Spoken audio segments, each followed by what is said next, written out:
I have loved Mercer Mayer and his Little Critter books ever since I was a child. I remember growing up and my parents would read to me, "I'm just so mad," and "Just me and my mom," and I would laugh at the antics that Little Critter would get into, but more importantly, I was enthralled with those illustrations.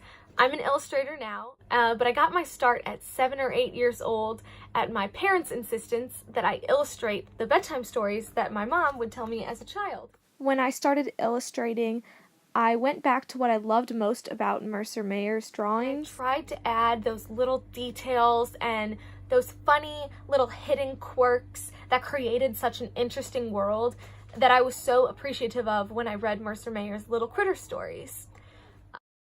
So I really attribute my love of illustration and my own mini career to Mercer Mayer and his stories. So I decided I really wanted to get a deeper look at him and his illustrations.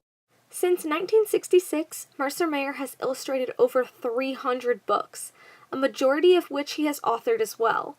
In 2007, he was honored by the National Book Festival as Artist of the Year. He is best known for his Little Critter books, but has actually been involved with many more projects than those.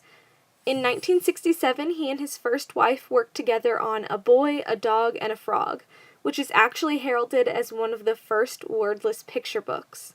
He also stirred up controversy over his book There's a Nightmare in My Closet, which many critics compared to Where the Wild Things Are, and not in a favorable way. However, Mayer claims the critique only furthered his book sales, ensuring people would purchase a copy. Mayer's artistic style is distinct in each one of his series of books, although one group of books is leaps and bounds away from the next. In one of his early groups of books, he talks about the topic of fear. There's Something in My Attic and There's a Nightmare in My Closet both harken back to childhood fears. In both books, Mayer calls the monster a nightmare, and while the creature is big and scary looking, there always turns out to be nothing to fear when the child confronts the creature.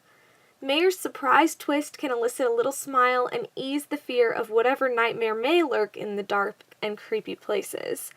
The artwork in these stories could exist in the same world, and I noticed the boy in There's a Nightmare in My Closet could be the same little boy as Mayer's A Boy, a Dog, and a Frog. In these two stories, Mayer is selective with his use of color. There's a Nightmare in My Closet is done with solely greens, oranges, yellows, along with black and white. There's Something in My Attic is much more colorful, using pastel and primary colors on each page, but it leans heavily to blue.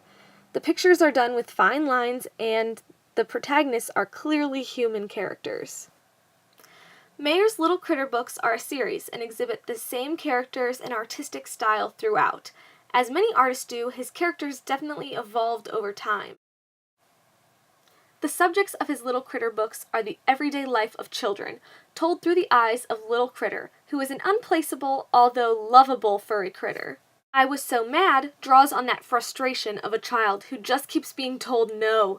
He tackles dealing with anger, familial relationships, new siblings, and more. His books are very relatable for the children who read them, and his art adds to the humor and whimsy to otherwise realistic content. I Was So Mad and Just For You seem to come straight from the mind and mouth of a child, making it laughable for parents and relatable for their children, and vice versa. In both cases, the illustrations add information to the story that isn't necessarily included in its text. They add that aspect of the unreliable child narrator. Mayer is very good at adding an undercurrent to the story, which I attribute to the fact that he is the author and the illustrator. Mayer has also illustrated a version of Beauty and the Beast. His artwork in this story is nothing short of incredible. The rich details and vibrant color almost look like stained glass, and are surprisingly traditional to accompany a traditional tale. When juxtaposing this story with Little Critter, I would have never guessed they came from the same artist. Mayer's stories exist in different settings, different time periods, and honestly, different worlds.